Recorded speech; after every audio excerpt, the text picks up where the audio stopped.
Negosyo idea ba ang hanap mo? Gawin natin to na pang negosyo. Tara, umpisa na natin. Ayan po, nagpainit muna tayo ng ating tubig para sa ating pasta. Ayan po, kumukulo na.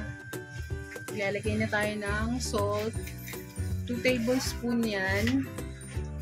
Tapos, ang ating oil. Spring oil. Ang gamit po nating pasta ay Del Monte. Baka naman.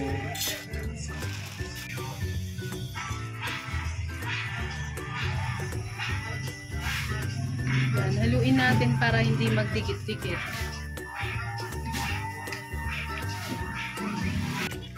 Bali, naglagay tayo ng pasta na 900 grams. Tatlo po yun. Kasi meron tayong order na 20 tubs ng 500 ml na spaghetti.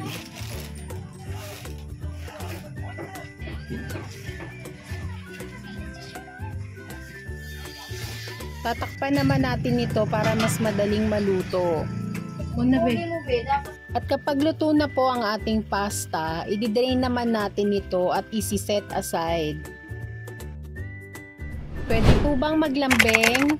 Paki-comment naman po kung saan ang inyong location para malaman po kung saan umaabot ang ating mga videos. Maraming salamat! Gagawa naman tayo ng ating spaghetti sauce. Sa ating kawali, naglagay lang tayo ng mantika. Aantayin lang natin itong uminit. At kapag mainit na po, ilalagay na natin ang ating chopped onion at garlic. Bali, gumamit na po tayo ng chopper para po mas mabilis ng ating trabaho.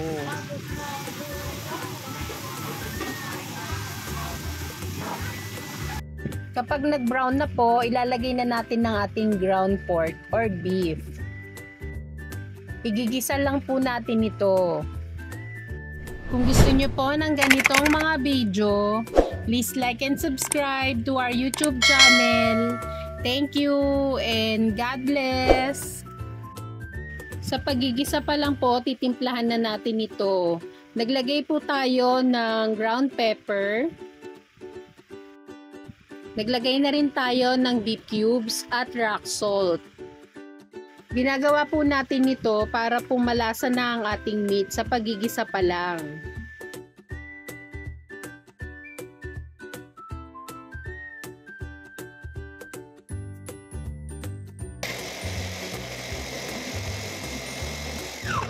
So yan, lagyan natin ang ating carrots and bell peppers.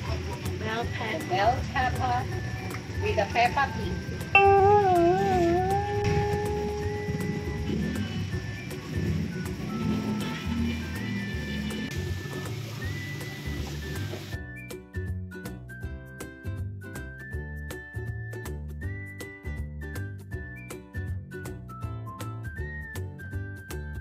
Ayan po, maglalagay na tayo ng spaghetti sauce. At para po masimot ang ating spaghetti sauce sa ating Tetra Pak, lalagyan lang natin ito ng konting tubig. Bali po 3 pack ng spaghetti sauce ang nilagay natin.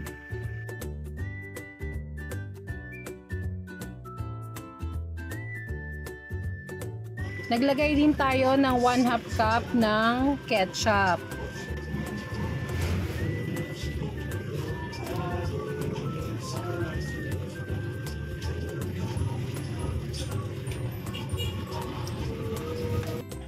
Ilagay na rin natin ang ating chop na hotdog. Bali, ito po ay Idol, yung may cheese.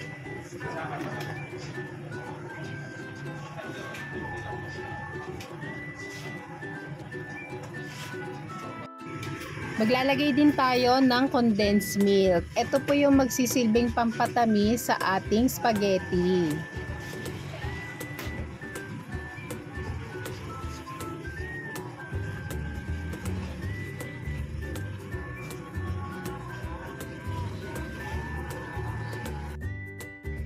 At ang last, ang ating grated cheese. At para po may idea kayo, ang bentahan ko po nito ay 65 pesos per tab.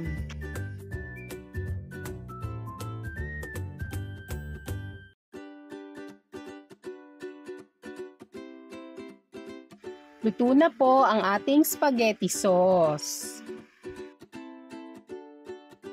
Pwede na po tayo mag-assemble sa ating tab.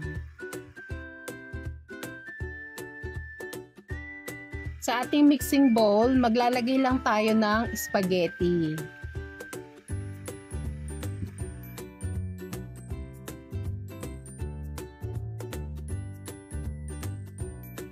Tapos, lalagyan na rin natin ng sauce.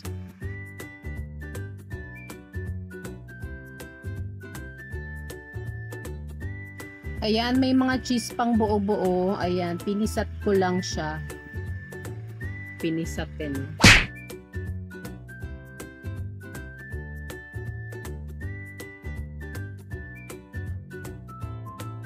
Tapos po, imimix na natin itong mabuti.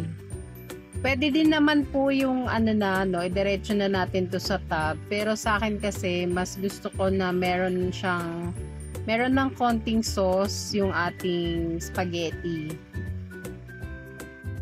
Ayan po, tinimbang natin. Ito po ay 300 grams.